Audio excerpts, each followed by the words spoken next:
Bronny James is officially headed to the Los Angeles Lakers, where he will almost certainly be teammates with his dad, LeBron. But is Junior ever going to see the floor?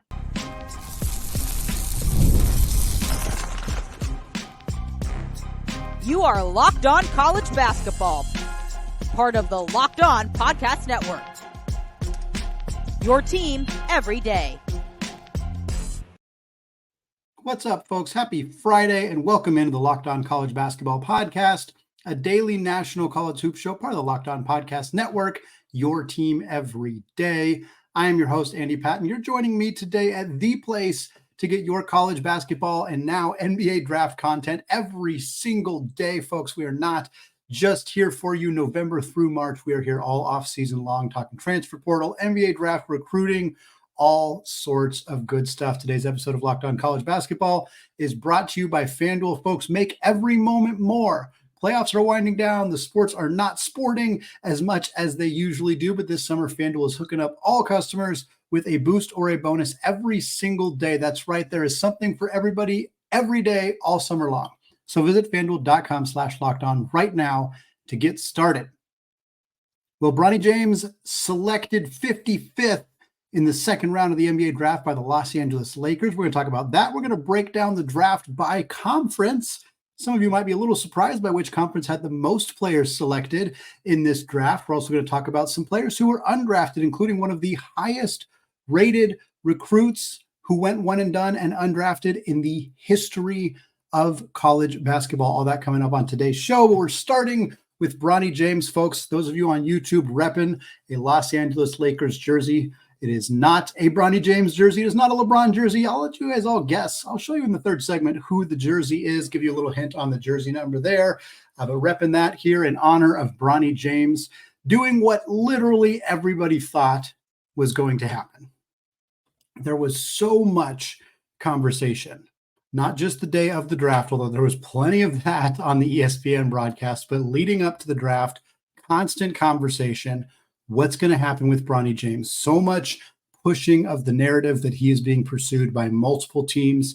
It is not just the Los Angeles Lakers who are looking at Bronny James. We'd heard Phoenix was interested in him as high as 22nd, the only other team that worked him out because Rich Paul only let Bronny work out for the Lakers and Phoenix. Rich Paul went out to say, no, don't worry, Dallas is interested, Toronto's interested, Minnesota's interested, a handful of other teams were mentioned as being interested in Bronny James. There was this huge collective push to really kind of drive home the narrative that Bronny is not just in this conversation. He is not just being pursued because of his relationship with his dad. Why there was such an intense push for this is kind of beyond me. I'm not a Bronny James hater. If you've listened to the show before, I've talked about Bronny a few times. I think that there is some intrigue in his profile, and I think there is a chance that he will succeed in the NBA. And frankly, it's the same chance that any player selected towards the end of the second round has. Not high. I think if you were to look at the players selected around him in this draft, Anton Watson was the player before him at 54. Kevin McCullough, which was kind of a surprise, was the player behind him at 56.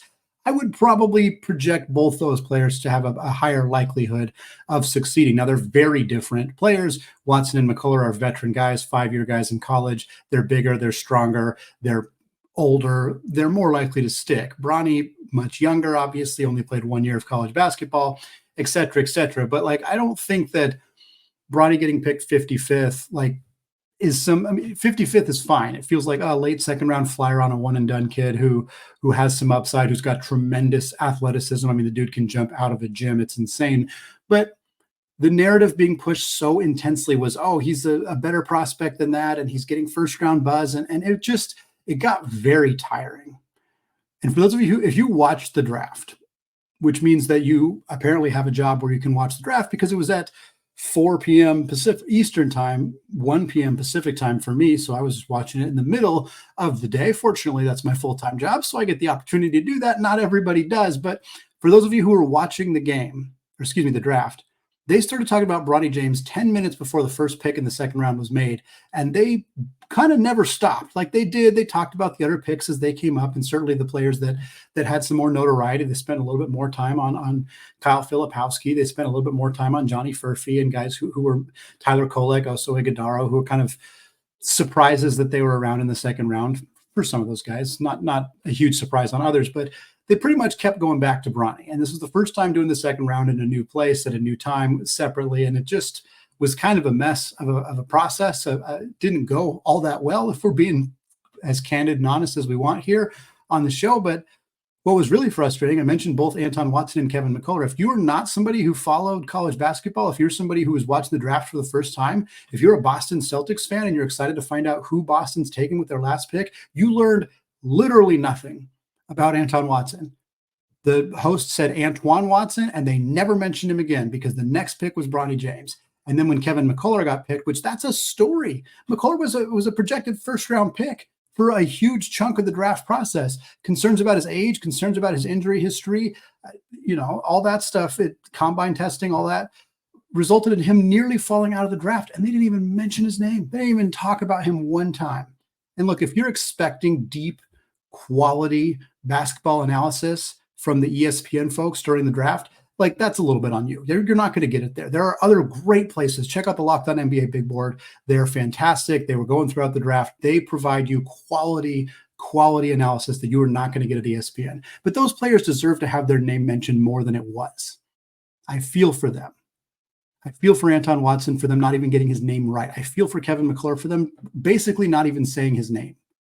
It's just tough to see that happen when the attention goes to a player in Bronny James who, I don't want to denigrate him too much, but like he certainly doesn't deserve the amount of scrutiny and attention, positive and negative, that is coming his way as a 55th pick. It's obviously happening because of his relationship with his dad, and that's kind of just how things work. That's how life works.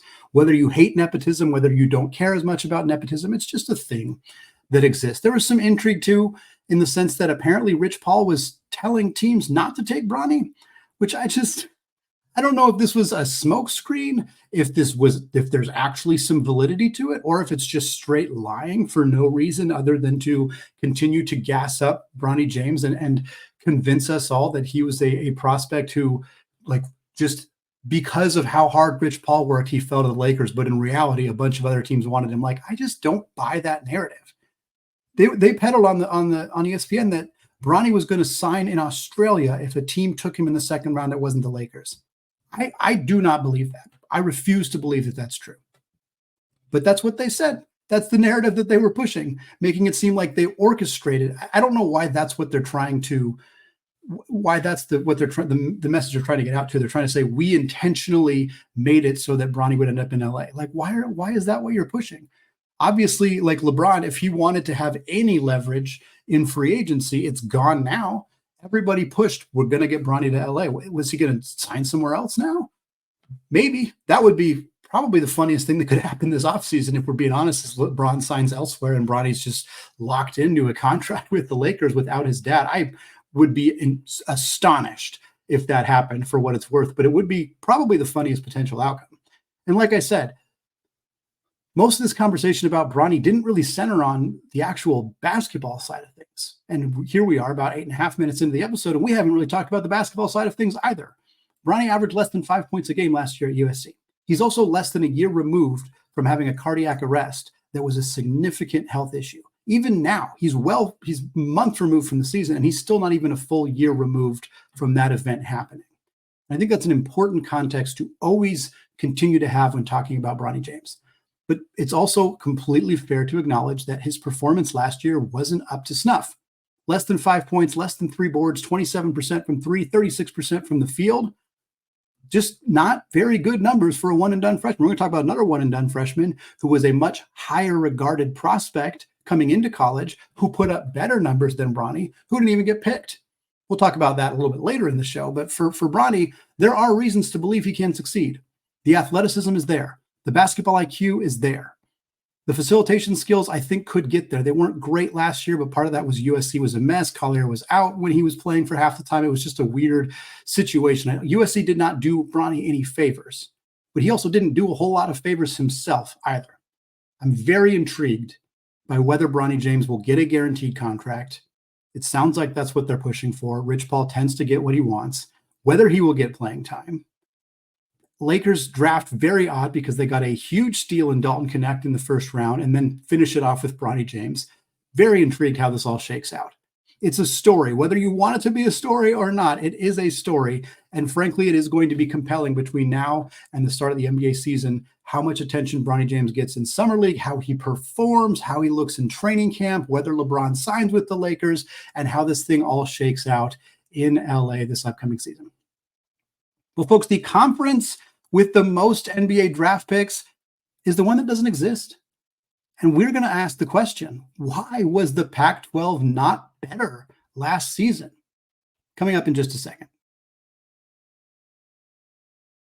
Right after I tell you about today's sponsor, eBay Motors. Folks, passion, drive, patience. That's the formula for winning championships, and it's also what helps keep your ride or die alive.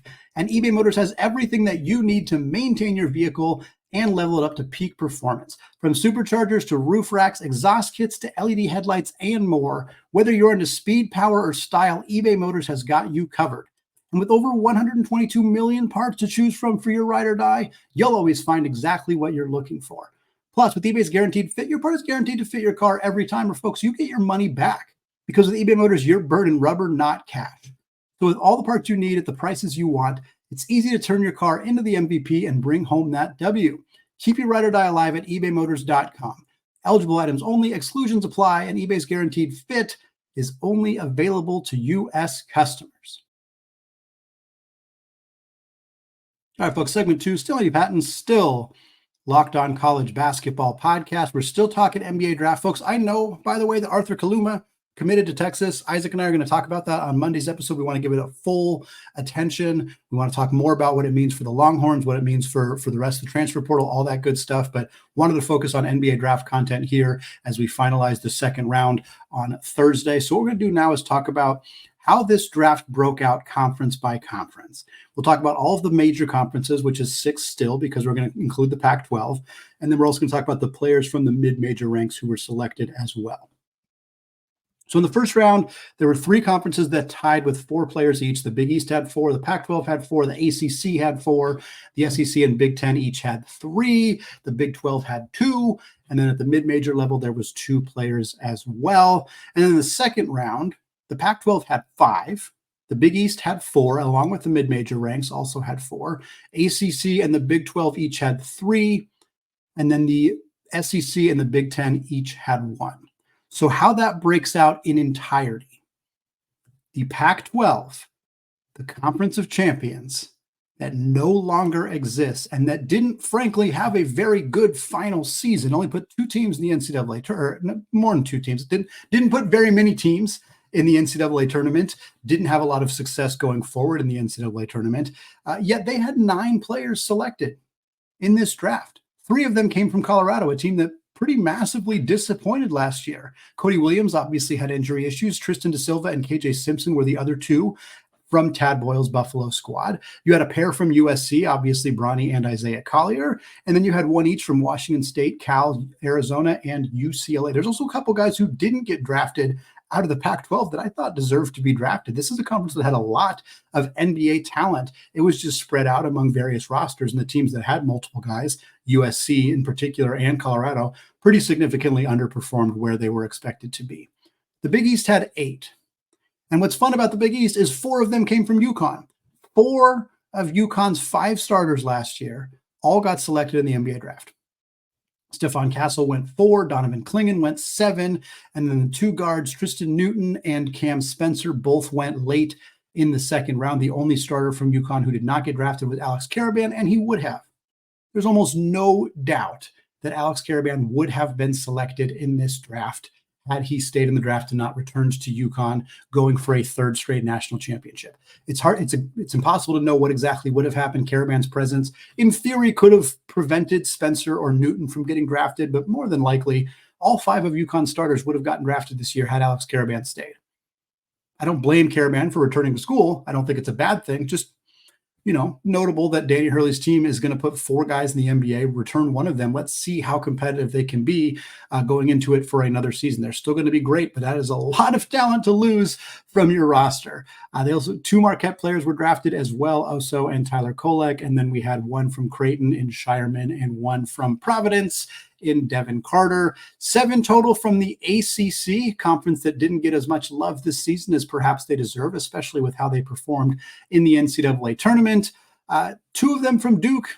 Kyle Filipowski, of course, falling out of the first round, going early in the second round to Utah. Jared McCain was picked in the first round. And then 1 from North Carolina and Harrison Ingram, 1 from Miami and Keyshawn George, 1 from Boston College. Didn't expect Quentin Post to get picked personally, although I do think he is a talented modern big and can succeed in the NBA. And then 1 each from Pitt and Virginia. That's, of course, Carlton Bob Carrington and Ryan Dunn. 6 from the mid-major ranks. All 6 come from different schools. Not exactly a shocker there.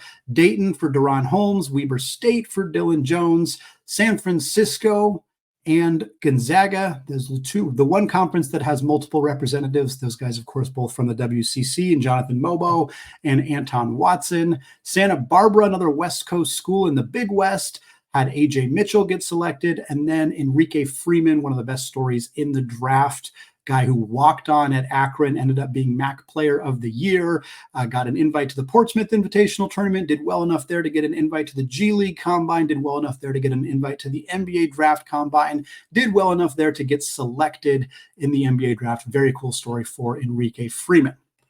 And then the last conferences are a bit of a surprise here. It's the 3 most notable college sports conferences, unquestionably. The Big 12, the SEC, the Big 10. Those are the big kahunas in college athletics, and they all had the least amount compared to the Pac-12, compared to the Big East, compared to the ACC. Obviously, the mid-majors don't really count because they're all lumped together, but regardless, you had 5 from the Big 12, 2 from Baylor, who both went in the first round in Missy and Walter, 2 from Kansas, who both went in the second round in Furphy and McCullough, and 1 from Houston, that's Jamal Shed.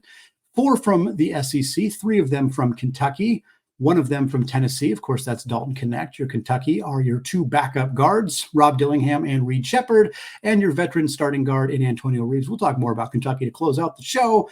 And then 4 from the Big 10, 1 from each of the following programs: Zach Edey at Purdue, Khalil Ware at Indiana, Terrence Shannon from Illinois, and in the second round, Cam Christie from Minnesota.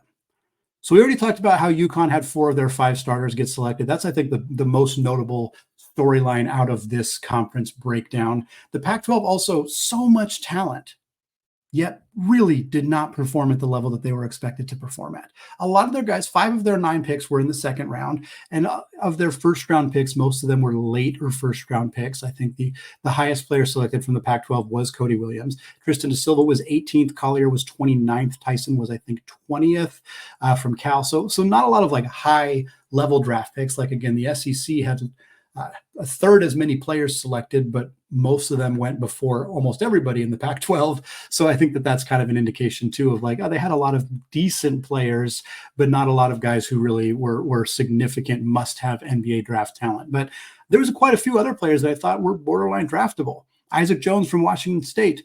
We'll talk about him a little bit later. Keshad Johnson from Arizona, Nafali Dante from Oregon, Brennan Carlson from Utah. Like, they had a lot of talent in that conference last year. Cannibalism has always been an issue in the Pac-12, I should say, was always an issue in the Pac-12, the artist formerly known as the Pac-12.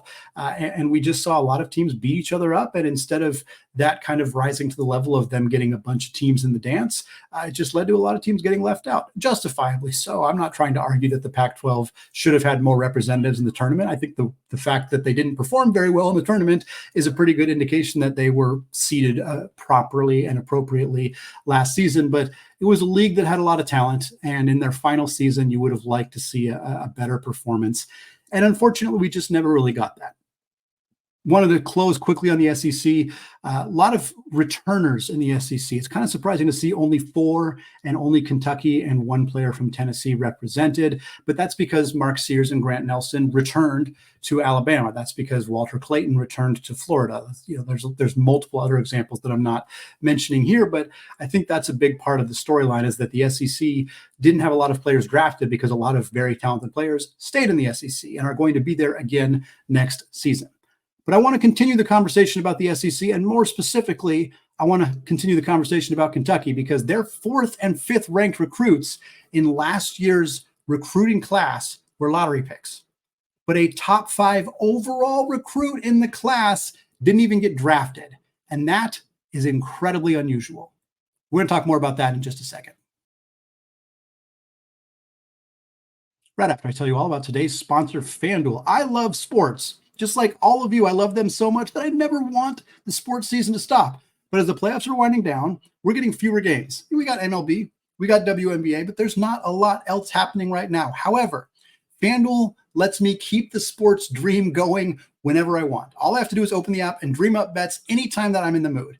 And this summer in particular, FanDuel is hooking up all customers with a boost or a bonus every single day. That's right, there's something for everybody every day, all summer long. And if you are in the dog days of summer and you're looking ahead to the Fall Classic and the World Series right now, the current odds, the Dodgers are the favorites at plus 280, followed by the Yankees at plus 450. Let's hope it's not Dodgers, Yankees. You also got the Phillies at plus 550, the Braves at plus 900, and then the upstart, young, fun Baltimore Orioles at plus 950. So folks, head over to FanDuel.com/lockedon and start making the most out of your summer. FanDuel, an official sports betting partner of Major League Baseball.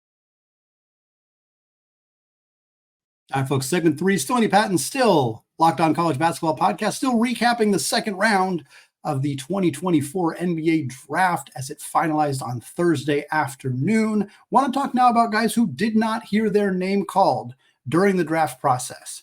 And we'll start with the one Kentucky player who didn't get picked, Justin Edwards, the 3rd-ranked prospect at 24/7 in the class of 2023. He is the first top 3 recruit to go undrafted in over 20 years. And on a Kentucky class, like this Kentucky class is so fascinating to me because here's how it shook out. Aaron Bradshaw was the highest ranked player in the class. This is using 24/7's rankings. Aaron Bradshaw was 2nd in the class. He's not a one and done talent. He stays in college, transfers to Ohio State. He had some injury issues last year at Kentucky. That's part of the reason. But regardless, number 2 ranked player in that class, doesn't get drafted, stays in college.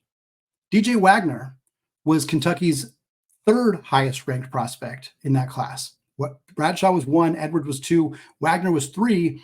He, as many expected, was projected to be a one and done talent, opted to return to school, did not stay in the draft process, followed Coach Calipari to Arkansas. So Bradshaw's likely going to start or play a valuable role at Ohio State under new coach Jake Diebler. Wagner's likely going to start or at least play a big role for John Calipari at Arkansas. It would be kind of funny if Calipari didn't start Wagner after stubbornly starting him all season at Kentucky over Shepherd and Dillingham. So you have your top 3 prospects. Edwards, we'll talk about him. Bradshaw to Ohio State. Wagner to Arkansas. Dillingham was your 4th highest ranked recruit in that class. He was the 8th player selected in the NBA draft by the Minnesota Timberwolves. Reed Shepherd was the 5th highest ranked recruit in Kentucky's recruiting class specifically, and he was the 3rd player selected in the NBA draft and the first college basketball player selected after 2 Frenchmen went 1 and 2. Shepherd goes 3 to Houston. Antonio Reeves, the old head of Kentucky's roster, the oldest player on that team, a 5th-year senior veteran guy, he also gets selected in the 2nd round of this draft. And yet Justin Edwards, the team's starting small forward, 3rd-ranked prospect in the class, not only doesn't go in the 1st round, which was surprising enough. A lot of people still had a 1st-round grade on him, but it was like a late first. It was like, we see the holes, we see the issues he had last year. We're still going to put a 1st-round grade on him because of the upside. He doesn't go in the 1st round. People think, okay, he's probably going to be one of the first 10, maybe first 15 guys selected in the 2nd round. Then the entire 2nd round goes by and no Justin Edwards, doesn't get picked. That is wild. And look, Edwards didn't perform well last year. Less than 9 points a game, less than 5 rebounds per game, didn't pass the ball well at all, less than an assist per game, did not show connecting skills or facilitating skills, is a straight line driver, could attack the basket on closeouts, but really didn't display a lot of other skills. He's also an older freshman, which I think really held him back. I think it's also part of the reason he was kind of gung-ho about staying in the draft process. He didn't want to return to school and be an old sophomore. But folks, Justin Edwards should have come back to school. He should have come back to school. And I don't ever want to judge people's decisions, especially in the past. I always would be like, you know what? I'm never going to judge a player for leaving. because they want to get paid. And you go get paid to play professional basketball. But folks, you get paid to stay in college basketball these days. You've probably heard of it. It's the NIL. It's a big deal. And to choose to go to the NBA instead of coming, every school would have taken him. It's not like there weren't opportunities for him to go play somewhere else in the transfer portal and find a team that's going to feature him and give him a role and hopefully unlock some of the issues that he had. He had those opportunities. I don't want to like pick on him or anything, but he opted not to do that, to stay in the draft process, and it stung him pretty good. I mean, he's going to sign. As I'm recording this right now, I don't know if he has signed a two-way contract or where he's going to end up. It's probably already happened by the time you're listening to this, and he'll compete, and he might get a shot. I wouldn't be stunned if Justin Edwards plays in the NBA. I think that he will, but he's not going to. He cost himself an opportunity to rebuild his value. Look at somebody like Khalil Ware, who was a very highly regarded prospect, went to Oregon. It didn't work out. He didn't play. He got benched down the stretch. There was motor issues, various other things. He immediately made the decision to transfer instead of going to the draft process. He went to Indiana. The motor issues were fixed. The role was much better for him. He had a dominant season. He got picked 15th overall in the NBA draft. I believe it was 15th. That is the way to do it. And I feel for Justin Edwards because he no longer has that opportunity. You don't get a do-over here. He's now got to carve out an opportunity to get to the NBA, probably through the G League. And it's not like he can't do that. He could, but he made it a lot harder on himself. And I feel for him. I feel for just any prospect who has to make this decision because it's tough. And I'm assuming that he was just all along planned to be a one-year student in college. I don't know what his college experience was like outside of basketball. If he didn't enjoy being on campus, he didn't enjoy the academic side of things. Like there's factors that I'm not privy to, that none of you are privy to, that go into that decision. And if he just didn't feel like school was for him, fine, I get it. And he was, I imagine, just dead set on 1 year in college and going to the pros. And when the season didn't pan out the way he thought it would, he just was unwilling and unable to kind of switch that decision. Whereas Wagner did, whereas Bradshaw did, whereas last year Khalil Ware did.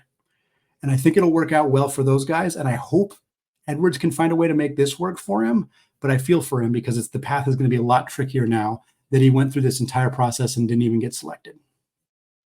Briefly mention a few guys who have signed two-way deals who I thought might get drafted, who did not. Some nice steals for some programs here. We talked a little bit about the Pac-12 guys, Kashad Johnson and Isaac Jones, two undersized bigs that I think can really contribute in the modern NBA. Jalen Bridges, also kind of an undersized big who I think can contribute as well. Of course, not a Pac-12 guy. He comes from Baylor. Trey Alexander was a guy that was pretty consistently on mock drafts before the season started. He had a good but not great season for Creighton. I still am a little surprised that he fell all the way out of that draft process. He signed a two-way deal with the Denver Nuggets. Also, PJ Hall signed a two-way deal with the Denver Nuggets. Hall and Alexander are going to team up in Denver. A little surprised to not see PJ Hall get picked just based on the skill set that he has as kind of a modern big. He's an older prospect, and I could see some athletic limitations being a bit scary for teams, but thought that he might get a shot later in that second round. And then I want to shout out DJ Burns. Not surprised DJ Burns didn't get drafted. He wasn't really somebody on the draft radar, but for those who didn't hear the story, DJ Burns lost like 45 pounds after leaving NC State. Lost a bunch of weight, is a little bit more mobile, athletic, still obviously plays a similar style of basketball. He signed a deal with the Cleveland Cavaliers. Would love to see DJ Burns get an opportunity to play in the NBA, kind of a Kenneth Lofton type opportunity for him to potentially carve out a role in some capacity. Going to wrap it up for me today. By the way, the jersey here, Robert Sacre, Gonzaga legend Rob Sacre got this jersey here in case you were curious on that one. Hopefully some of you guessed it when we first talked about it. Either way, wrapping it up for me today and for this week here on Locked On College Basketball. Isaac and I will be back next week talking Arthur Kaluma. We'll talk about the Big East media rights deal. We'll talk Big 12 scheduling, all sorts of good stuff coming your way next week as well. Thanks again to those of you who have listened to the show, who've made it your first listen or your first watch. And of course, have a fantastic weekend. And as always, peace out.